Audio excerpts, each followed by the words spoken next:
How would you like to save 50% every time you buy a car?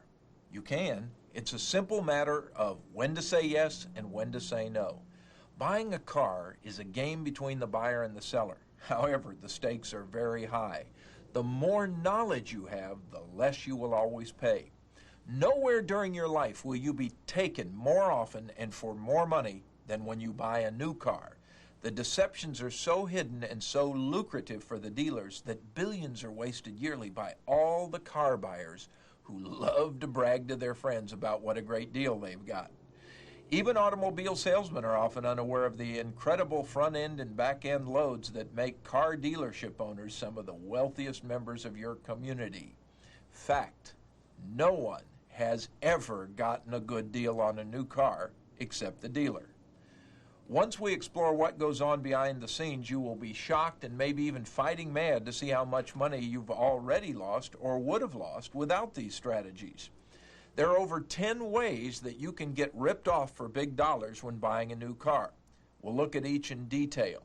These fall into two categories: front-end rip-offs. Front-end means they occur as you buy the car, and back-end rip-offs that occur when you finance the car. Let's go through the list first. Front-end rip-offs include, number 1, the dealer's extra price sticker. Number 2, the inflated delivery charge. Number 3, the inflated setup and preparation charge. Number 4, the overpriced options package. And number 5, the trade-in tricks. Back-end load rip-offs include, number 1, credit life insurance. Number 2, credit disability insurance. Number 3, inflated interest charges. Number 4, the extended warranty plan. Number 5, the required dealership periodic maintenance. Number 6, the low interest scam. Let's take a look at why it's so important to understand how these work. New cars are normally purchased from authorized dealers who own franchises from the manufacturers. The dealer's markup, when you include the options, is about 18 to 25%. The more expensive the car, the greater the dealer profit. Here's the problem. Because of the dealer markup, a new car depreciates by about 20% the minute you drive it off the lot. Buy a $14,000 new car, drive it home, and it's immediately a used car worth as little as $11,000. During the first year, the car depreciates another 10% and an additional 20% the second year. After 2 years, your new dream car has lost 50% of its value. Strategy: buy a 2-year-old car instead of a new one. The best value in a car is one that's 2 years old and in good condition. Spend $50 to $100 to have a good mechanic check every system in the car before you buy it, and deduct the cost of everything that needs repairing from the seller's lowest price. Often, people buy new cars because they like that new car smell. If you do, you can have it simply by spending $1.69 at your local auto parts store for a spray can of, you guessed it, new car smell. Many dealers use advertising gimmicks to increase their sales. One popular technique, it's been around forever, is called bait and switch. The dealer will run a fantastic bargain day advertisement that will lure you into the showroom. But when you get there, you're told that the cars that were being sold at the bargain prices are already gone, sold before you arrived. But since you're already there, they attempt to sell you a similar car, only without the bargain price. We have a new service at the Gibbons Organization to help you buy a new car at the lowest price if you just can't resist, even after what I've said. The service is called CarPuter. And what you do is you visit a dealer or showroom, pick out the car you want with all the options, and by calling the toll-free number at CarPuter, you can get a report on any car with any options as to what the dealer paid and the lowest possible price you could get that car for anywhere. It's a great investment. Each report costs $20. So, by phoning 1-800-221-4001, 1-800-221-4001, you can get a report on any car you're interested in, listing everything you need to know. Now, if you can't find a car at the recommended price, which is just slightly above cost, you can, using that same number, buy the car at that suggested price through the buying service. All of that only costs $20. The report and suggested price that you'll get through Carputer is not probably going to be what you'll get if you ask the dealer to see the invoice. Most buyers have become smart enough to ask the dealer to show you an invoice, but don't rely on it. Dealers now often create phony invoices that look real, but were probably prepared by the dealer's secretary. Usually, these phony invoices contain an extra $400 markup over the real invoice. Don't be fooled by what appears to be the dealer selling a car at a loss. No dealer will sell his car at a true loss. One item to check when buying a used car is the odometer. If the odometer rows are uneven, it's a sign of tampering and the car should not be purchased. Another gimmick being used by car dealers today to lure you into the showroom is what we call raise the price, drop the interest. The automobile business has been on a roller coaster ride for many years. 1 month sales are up, the next dealers' lots are full of unsold inventory.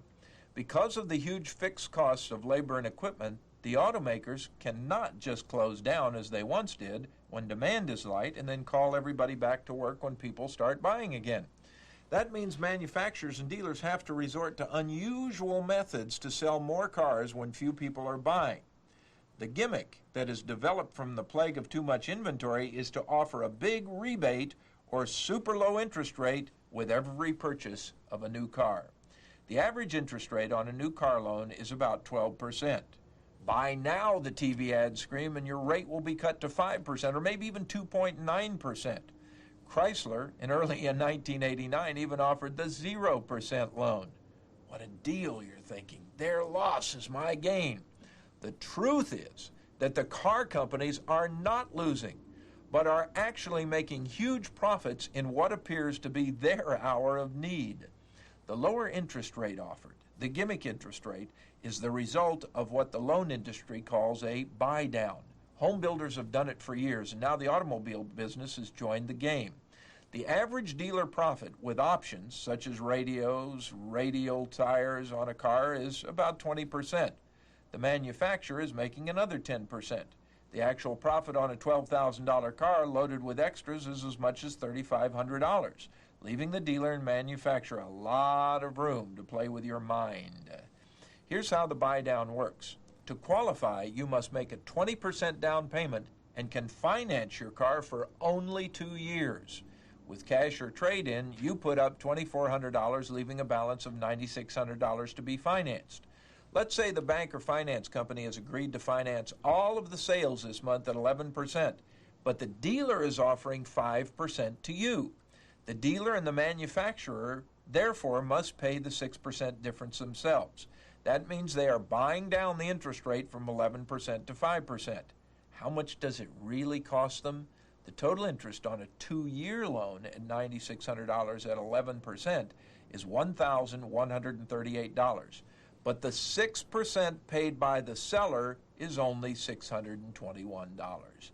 You are told your monthly payments for 2 years with a 20% $2,400 down payment and an interest rate of 5% will be $517, and the dealer pays 6/11, or as we said, $621. By spending just $621 out of the total potential profit of $3,500, the car dealer and the manufacturer have lured you into believing you got the deal of a lifetime. After all, the dealer is paying 50% of the interest cost. Your strategy? Never buy any car just because of the rebate or the low interest. It's not that big a deal.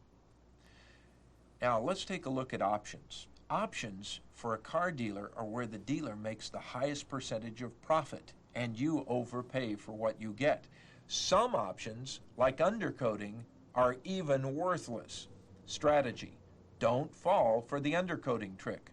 One of 100 options you'll be offered when buying a new car is undercoating. As in all scams, the premise makes total sense.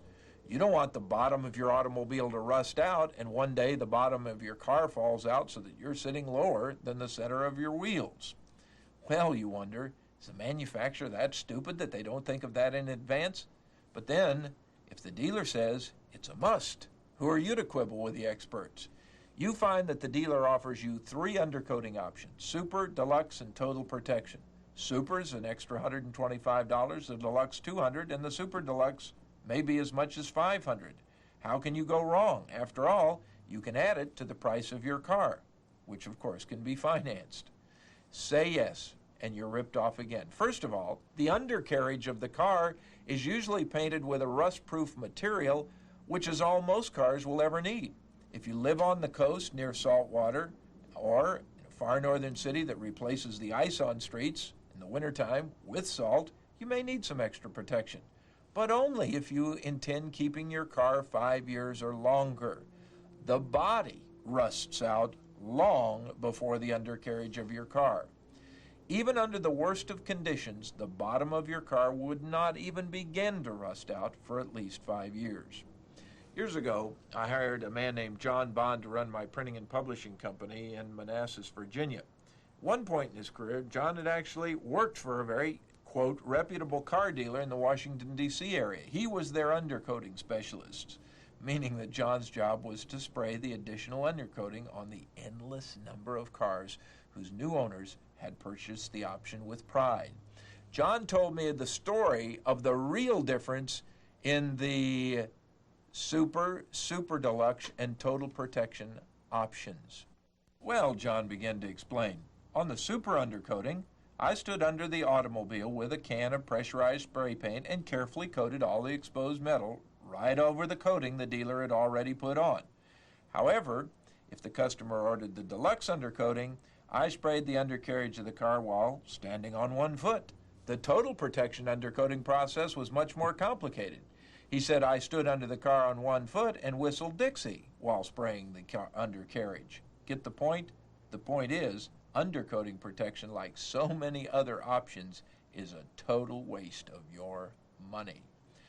Strategy: don't fall for the inflated dealer setup and preparation charges.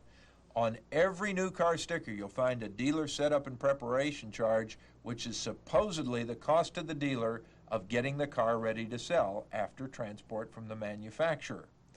The charge can run as high as $800, leading you to believe that the car must arrive at the dealers in pieces. In truth, the car was thoroughly checked out for defects by the manufacturer, and any damage en route is paid for by the trucking company.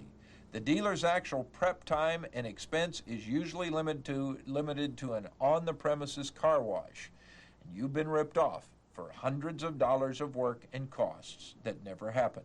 How much should the preparation charge actually be? Why, nothing. Have you ever paid a dealer's prep charge when you buy a VCR washing machine or kitchen table? I hope not. In addition to some of these extra charges, you'll also find an extra sticker now on most new cars. You have the manufacturer's suggested retail sticker, and then next to it, now you'll see the dealer's add-on charges. All of the dealer's add-on charges are not manufacturer's charges. They are absolute rip-offs and just a way that the dealer is increasing the price of the car. Visit a few dealerships. You'll be shocked when you see these extra stickers. Never pay the amount on the extra sticker. Let's look at some of the trade-in tricks. Car dealers hate trade-ins. They're a nuisance and require the dealer to either resell the car on his used car lot or dump it at the car auction at a rock-bottom price. Either way, it's going to cost the dealer plenty of money to take your old clunker as a trade-in, and he's going to get it out of your pocket one way or another. One reason why the manufacturers and the dealer sticker prices are marked up so unreasonably high is to allow the salesman to offer you what seems to be a good trade-in on your car while making the offer only with funny money. Built into that inflated price you're being quoted. Another way the salesman plays gotcha is to get your mind off the amount of the trade-in by showing you how much lower your payments will be by letting go of your old car. Your payments would have been $280 a month, he says. That is without the trade-in, but by giving you X dollars for your old car, we can get them down to just $210. just what you told me you could afford to pay. All you're ever getting for a trade-in is auction price minus about the $600 that dealer knows he's going to have to spend.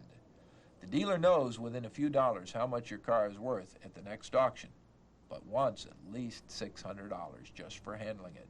You'll always be told, however, that because there's a current demand for your type of car, you're getting absolutely top dollar.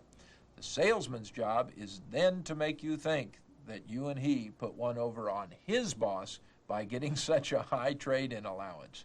You start feeling good while you are actually getting clobbered. Strategy: never get your car loan from the car dealer. Oh, I know it's convenient. You can sit right there at the dealership, and after you've purchased a car, you walk into the closing room and they handle your loan for you right on the spot. Well, the dealer says that they're in touch with all banks and they can give you the best interest rate around. The truth is, you're being charged 1 to 3% more for interest than you would have to pay the bank directly. How does this happen? The banks actually make offers to car dealers that they will finance a certain amount of the car dealer's inventory when purchased by new car owners at a specific interest rate, let's say 11. With all the add-ons, by the time that you get the loan through the dealer, you're paying 13 to 13.5. But because we make the mistake of only asking, what are my monthly payments and what's my down payment, we fall for this trick every time. The most important thing is, what are your total payments? And if you want the lowest total payment, strategy: always get a car loan approved before you go to a dealer. Go into your bank or credit union or wherever you want to finance the car, and you get approved for a certain amount of car. $10,000, $15,000, $20,000, whatever range you're going to be buying. Then you walk into the dealership head held high, already knowing you have the loan. You're getting the bank's bottom line rate, the same rate approximately the dealer would get, and you're not paying inflated interest charges. These interest charges can cost you hundreds of dollars over time. Strategy: don't fall for the required periodic maintenance trick. One of the biggest tricks by car dealers today is to get you to have to bring your car in every few thousand miles for servicing. Oh, sure, it's under warranty, you're told, but you have to pay for oil changes and other things the dealer does. Every time you bring your car into the dealer for, quote, required maintenance, you end up spending $50 to $100. This is on a warranted car. And the dealer's rates now are anywhere between $40 and $70 an hour for repair work. These are the guys who are repairing your car that the dealer is paying $12 to $15 an hour to. No wonder dealers want you to bring your car into them for service. What should you do when your oil needs changed? Go to Jiffy Lube. Spend $10 to $15 for the same thing that would cost you 4 times as much at the dealers. And they can usually do the other required checkups. Before you buy a car, check the warranty to see whether it's required that you bring the car back to that dealer or only that you have the required maintenance done. Your warranty is not worth much if it requires that that dealer you buy the car from does all the maintenance work. Strategy: never buy extended warranties. Extended warranties are nothing more than a form of insurance. What extended warranties actually do is ensure that the car dealer, appliance dealer, and electronic dealers make the highest possible profit at your expense. Often, you're convinced to buy an extended warranty by the $30 to $60 per hour repair charge you might have to pay without the warranty. The per hour repair price is often inflated by the dealer just to scare you into buying the warranty. If your car breaks down, you can get it fixed for far less somewhere else. What can you do instead of buy the extended warranty? The best way to get your car fixed is never to pay a repair shop $30 to $50 to $70 an hour for the repairs, but to hire one of the guys that works in the repair shop who moonlights to come over to your house or take your car to his home and fix it. He has no overhead and will usually charge $7 to $10 an hour, a fraction of what you're paying the car dealer for the same person to do the work. Credit, life, and disability insurance are the kinds of insurance lenders try to push on you anytime you're borrowing money for a car. Let's say you're financing your car at the dealership or the bank. The last question the loan officer will always ask before approving your loan is, oh, by the way, you do want the credit, life, and disability insurance, don't you? What's that, you ask? This is great stuff, he replies. Pays off your loan if anything happens to you. Well, it sounds so logical until you learn that if you say yes, like 8 out of 10 borrowers do, you are overpaying for the insurance you get by as much as 800%. Up to 60% of the huge premiums go as a commission to the car dealer or bank. That should tell you what the insurance is really worth. So the next time you're out there borrowing money and somebody says you do want the credit life insurance, your answer is an absolute no. That one word will save you $1,000 in payments every time you buy a car or borrow $10,000 for any reason.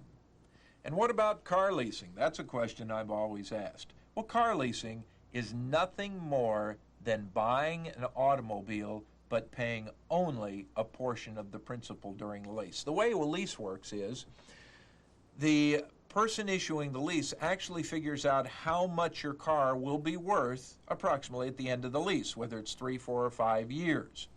During the lease period, instead of paying interest plus all of the principal, so your car is paid off at the end of the term, you pay only a portion of the principal, and then you usually have a buyout price at the end of the lease. It's no different than buying a car except for one thing. If you lease for 5 years, you're stuck with that lease. If you were to call the leasing company and say, look, let me out, I want to get rid of this lemon, the leasing company after about 3 years would say, sure, just bring a check for $5,000 cash and we'll let you out of the lease. Same problem as we talked about before with buying a car. So when you lease, you are absolutely stuck with that car. Now, when you do lease, or if you do lease, make sure it's for no more than 3 years and be willing to be stuck with that car for a 3-year period. In addition, make sure that the leasing company gives you in writing the lease rate stated as an annual percentage rate. At first they'll tell you they won't do it because it's a lease, it has no interest. That's just a lie. Every loan has interest. If they won't give you the rate, then they're ripping you off. That's the only reason why they won't give it to you. And if they put it in writing and you later find out they're charging you too much, you can get your money back. I have seen young people be taken for as much as 21 to 23% per year loans because they leased and all they asked are, what is my down payment and what are my monthly payments? These strategies will allow you to save $100,000 during your lifetime on the money you spend on automobiles. I'm Charles J. Gibbons.